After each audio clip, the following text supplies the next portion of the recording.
My life turned upside down the day I stumbled into a stray puppy and kitten and a stubbornly irresistible man who made pet parenting a chaotic adventure of mishaps, laughter, and unexpected love. I couldn't believe it. There I was, standing in the middle of the crowded animal shelter, face flushed, with an adorable kitten cradled in my arms. The kitten, a ball of orange fluff with wide green eyes, was purring contentedly. My heart had melted the moment I saw her. This was my kitten. She was meant to be mine.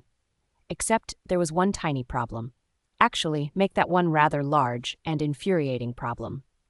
Behind me stood a tall, athletic guy with a rugged, handsome face marred by a scowl.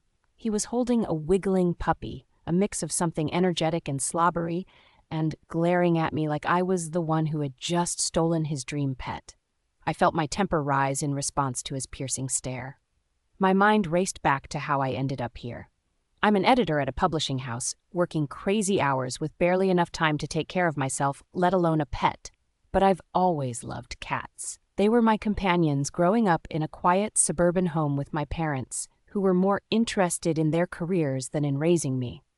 The solace I found in my childhood cats is something I desperately wanted to recreate in my cramped city apartment. He, on the other hand, seemed like the kind of guy who had his life all figured out. He looked like he belonged outdoors in a world of adventure and fresh air. Judging by his outdoor gear and the ease with which he handled the hyperactive puppy, I guessed he was probably some kind of fitness trainer or maybe a park ranger. I couldn't imagine why he was so desperate for a pet, but the intensity in his eyes told me this was just as important to him as it was to me. I insisted that I had already bonded with the kitten, feeling my voice rise a bit too loudly. The shelter manager, an elderly woman with a no-nonsense demeanor, stepped in to mediate. She suggested we share custody of both animals for a trial period. If we couldn't make it work, neither of us would get to keep them. It was an insane idea, but neither of us wanted to lose. So, we agreed. The first week was a nightmare. My apartment, already tiny, felt like it had shrunk even more with the addition of the puppy, who had boundless energy and a knack for getting into everything. The kitten, on the other hand, was the epitome of grace and calm. Well, except when the puppy decided it was time to play. Then, all chaos broke loose. Every day I had to meet him, Mr. Tall, dark, and irritating, at the park to exchange custody of our furry charges. The park was always bustling with people, and it seemed like every time we met, something went horribly wrong. One time, the puppy slipped out of his hands and bolted straight towards a fountain, dragging me through the mud in the process. Another time, the kitten managed to climb up a tree, and I had to be rescued by a bemused firefighter, with the whole park watching and snickering. It didn't help that every encounter with him left me feeling flustered and embarrassed. Like the time I got caught in the rain, slipped on wet grass, and somehow ended up sprawled at his feet, drenched and mortified. Or when I tried to act nonchalant and ended up walking straight into a low-hanging branch. Each mishap was more humiliating than the last, and he was always there, raising an eyebrow and offering a sardonic comment that made my face burn with a mix of anger and embarrassment.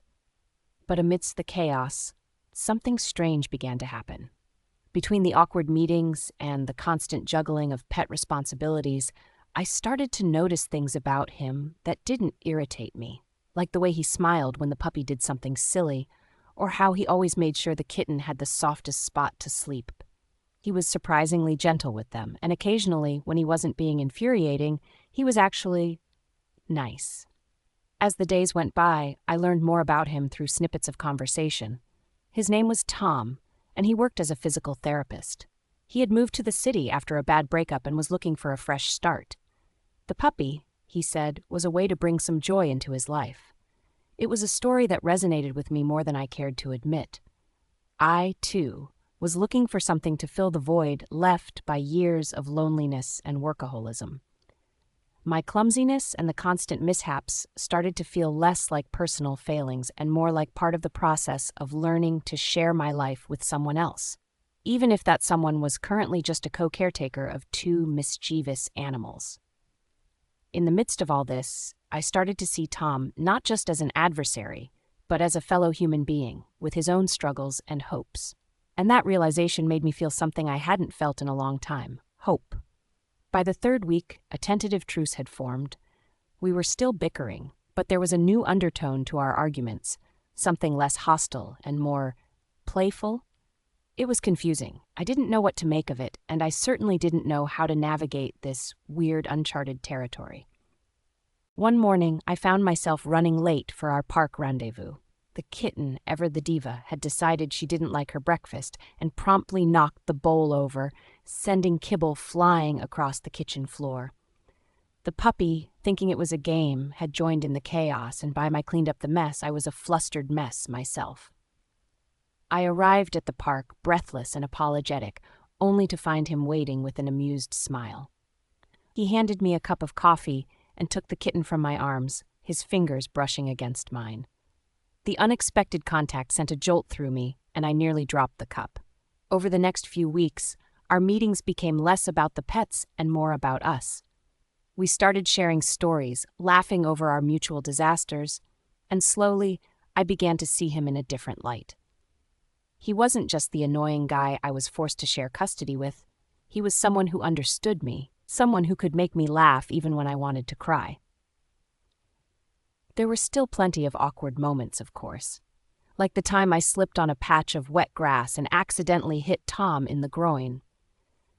The look of shock and pain on his face was mortifying, but instead of getting angry, he laughed it off, making a joke about how we should start wearing body armor around each other. Or the time I accidentally spilled coffee all over his pristine white shirt during one of our morning exchanges. But instead of getting angry, he just laughed and helped me clean up, his patience and kindness slowly chipping away at my defenses. One evening, as we sat on a park bench watching the sunset, he turned to me and smiled in a way that made my heart flutter. He mentioned how sharing the chaos had become unexpectedly enjoyable. I didn't know what to say. My heart was pounding, and I could feel a blush creeping up my cheeks. The pets, oblivious to the brewing tension, played around us, their antics drawing us closer together. As weeks turned into months, I started to want more. Our moments together, the small touches and shared laughs, made me hope for something beyond pet exchanges. I began to drop hints, suggesting we spend more time together, just the two of us. But Tom seemed content with the status quo, and every time I tried to push the boundaries of our relationship, he pulled back, keeping a safe distance. The frustration began to build. I couldn't understand why he was holding back when it was clear we both felt something. It all came to a head one rainy afternoon. We were sheltering under a gazebo in the park, the pets huddled at our feet. I decided to take a leap of faith and told him how I felt, how much I wanted to be more than just co-pet parents. His reaction wasn't what I expected. He looked torn, a mixture of longing and fear in his eyes. He admitted he had feelings for me too, but he wasn't ready to move forward. The hurt and disappointment washed over me like the rain pouring outside. For the first time, our meetings became strained. The easy camaraderie was replaced by awkward silences and forced smiles. The pets seemed to sense the tension, becoming restless and uneasy. I tried to put on a brave face, but inside I was aching. I wanted more than anything for Tom to take the next step, but it seemed he was stuck in place, unable to move past his own fears. As the awkwardness persisted, I started to question if continuing our shared custody arrangement was worth the emotional turmoil. My feelings for Tom had grown stronger, but his reluctance to take the plunge left me feeling vulnerable and confused. I decided to give it one last shot, hoping that maybe, just maybe, he'd realize we were worth the risk. One chilly autumn evening, as I prepared for yet another pet exchange, I found myself dressing with extra care, my heart racing with anticipation. When I arrived at the park, he was already there, the puppy bounding towards me with exuberant joy. He greeted me with a warm smile that sent butterflies fluttering in my stomach. We walked in silence for a while, the crisp air filled with the crunch of fallen leaves underfoot.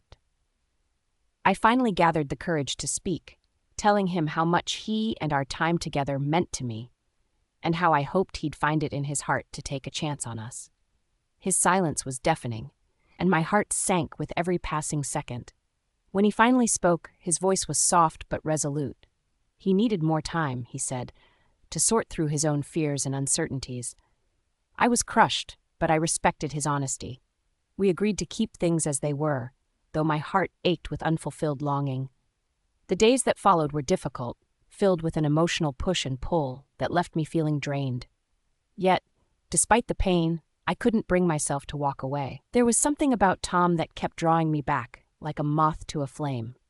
Then, one frosty December evening, everything changed. I had spent the day nervously planning for our meeting, deciding to bring hot cocoa to warm us up. On my way to the park, I juggled the cups and my overstuffed bag, trying not to spill anything. But, true to form, as I turned a corner, one of the cups slipped from my grasp, splattering its contents all over my jacket. The dark stain spread quickly, and I could feel the heat rising to my cheeks as I realized how ridiculous I must look. I tried to clean up the mess with napkins, but it was no use. My jacket was a disaster. Still, I pressed on, hoping Tom wouldn't notice, or if he did, that he wouldn't make a big deal out of it. When I arrived at the park, expecting our usual exchange, Tom was nowhere to be seen. Panic set in as I looked around, the park eerily quiet under the dim streetlights. Just as I was about to leave, I spotted a familiar figure approaching, carrying something in his arms. Tom walked up to me, his eyes filled with a mixture of determination and vulnerability. He handed me a small, beautifully wrapped box and asked me to open it. Inside was a key, an old-fashioned, ornate key. Confused, I looked up at him, and he explained that it was the key to his apartment.